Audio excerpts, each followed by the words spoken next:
Protest है, किन चीजों को लेकर प्रोटेस्ट है? आज ये छात्रों के जो पेपर लीक का मामला है, यो भारत लेवल पे, इसके बारे में हमने जो बुद्धिजीवी वकीलों ने भी आज का बंद का आह्वान किया है। और आज हमारा सांकेतिक वो है, अगर जरूरत पड़ी तो आगे भी ये निश्चित स्ट्राइक भी हम करेंगे।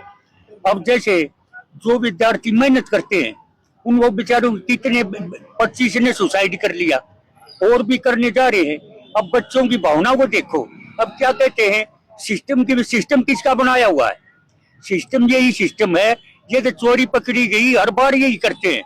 एक अयोग्य छात्र जो हो वो डॉक्टर इंजीनियर बन जाए, इसलिए देश का नाश होने लग गया।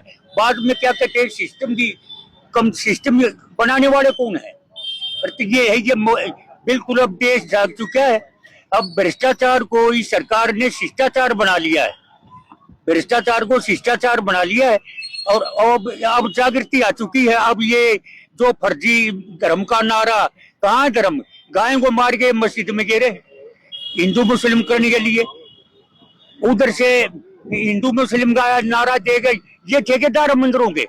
अब ये देखो, दिल्ली में जो एजुकेशन था, छात्रों पर लाठीचार्ज हो रहा था, मंदिरों के दरवाजे बंद करवा दिए। उन्होंने सरदारों ने गुरुद्वारा खोला, उनको भोजन की व्यवस्था की, भोजन दिया और आगे तलवार लेकर खड़े हो गए। इसी तरह मुस्लिम भाइयों ने अपनी दरगाह खोल दी, यहाँ आओ। तो ये तो फर्जी पुजारी के रूप में शिकारी हैं। अब सब ने इनकी पोल पाट गई है, ये भी इनको जगह के छूटेगी। देर रात प्रधानमंत्री ने एक वीडियो जारी की है पेपर लीक के मामले में, आपने सुनी होगी? हाँ, सुनी है। क्या कहना चाहोगे उसके बारे में ये कहना है, करने वाला कौन है? बख्शा नहीं जाएगा। करने वाला धर्मेंद्र प्रधान, अमित शाह और मोदी यही करने वाले हैं। हर बार पेपर लीक करवा के और ये अपने संघ वालों को जो फर्जी है उनको दे देते हैं, अरे वो बच्चे वंचित हो जाते हैं। इसका तो ये कार्रवाई करेगा, मोदी रिजाइन दो। क्या ये आंदोलन ही बन के रह जाएगा, फिर कुछ निखारेगा या कुछ होगा भी? ये आंदोलन ऐसा है, इसमें किसान भी बॉर्डर पर बैठे हैं चारों तरफ। ये आंदोलन ऐसा है, अगर मोदी ने रिजाइन नहीं दिया तो बांग्लादेश वाला और नेपाल वाला काम होगा इस देश में। आज रोहतक बार में जो धरना प्रदर्शन किया गया, इस बात को लेकर किया कि दिल्ली में जंतर मंतर पर जो छात्रों ने अपनी मांग के लिए आंदोलन कर रखा है और सरकार द्वारा जो उनके ऊपर जाते हो रही है, उसके विरोध में आज रोहतक बार नोवर डे कर रही है और शांतिपूर्ण धरना प्रदर्शन कर रही है। लाठीचार्ज हुआ है छात्रों पर, इस तरह से देखते हैं? उसकी हम घोर निंदा करते हैं। और जो लाठीचार्ज किया उसमें हमने देखा वीडियो वगैरह के माध्यम से, पुलिस वाले बंदों की जगह पता नहीं कौन थे, वो कोई गुंडे थे या कौन थे, उसकी भी हम कड़ी निंदा करते हैं। ये सरकार का रवैया ठीक नहीं, हमारे हिसाब से सरकार का ये रवैया नहीं होना चाहिए था। सरकार को ऐसी व्यवस्था करनी चाहिए थी कि छात्रों को ऐसा आंदोलन करना ही ना पड़े। सोनम वांगचुक का भी जो है हम उसका समर्थन करते हैं। उग्रवादी है, नहीं, उग्रवादी नहीं है, वो बहुत उग्रवादी नहीं है, उग्रवादी है जो भूख हड़ताल उन्होंने समाप्त कर दिया है। वो देखो उनकी पर्सनल वो कोई इच्छा होगी, उसने किस वजह से बंद किया है, मुझे इसके बारे में कोई ज्यादा जानकारी नहीं है। प्रधानमंत्री ने रात को जो है वीडियो डाली है, उन्होंने कहा कि कड़े नियम बनाए जाएंगे जो पेपर लीक करते हैं। अगर प्रधानमंत्री ने कल कोई वीडियो जारी की और ऐसी कोई बात की है तो ऐसी व्यवस्था उनको पहले ही करनी चाहिए थी कि कोई इस तरह का आंदोलन ना हो।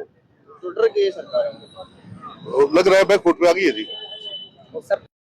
मैं रोहतक बार एसोसिएशन की तरफ से हूं और रोहतक में एडवोकेट भी हूं। मैं ये कहना चाहूँगा, इस आंदोलन का मुख्य उद्देश्य था जो देश के शिक्षा मंत्री हैं धर्मेंद्र प्रधान को हटाना, लेकिन बीजेपी ने धर्मेंद्र प्रधान को नहीं हटाया।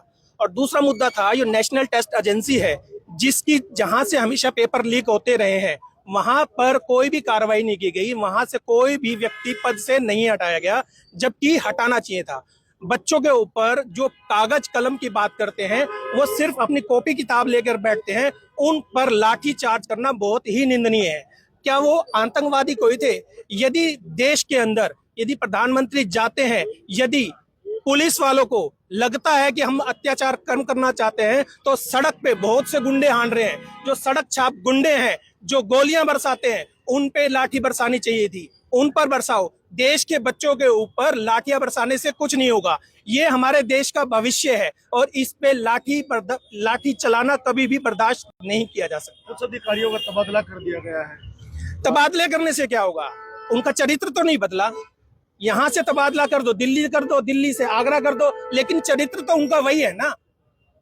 वहां पर बहुत सी जगह देखे गया पुलिस वालों ने महिलाओं के साथ भी बहुत बुरी तरीके से कार्य किया और बहुत बुरी तरह से छेड़ने का भी काम किया। क्या उसके ऊपर कार्रवाई की जाएगी? क्या बच्चों के सर फूट गए, क्या उसके ऊपर कोई कार्रवाई की जाएगी? इसके बारे को सारा मामला दबा दिया जाएगा और जो कि बर्दाश्त नहीं किया जाएगा। महिला आयोग क्या कर रहा है इसमें? महिला आयोग पूरे देख लो, पूरे देश के अंदर बीजेपी की बहुत से राज्यों में सरकार है, सारी की सारी महिला अध्यक्ष सोई हुई थी। हरियाणा की महिला अध्यक्ष सोई हुई थी, दिल्ली के सीएम सोए हुए थे, सारे के सारे सोए हुए थे और महिलाओं पे इतना अत्याचार हो गया और सारी महिला अध्यक्ष सोई हुई थी। पूरे देश के अंदर कोई भी एक महिला अध्यक्ष आगे नहीं बोली महिलाओं के फेवर में।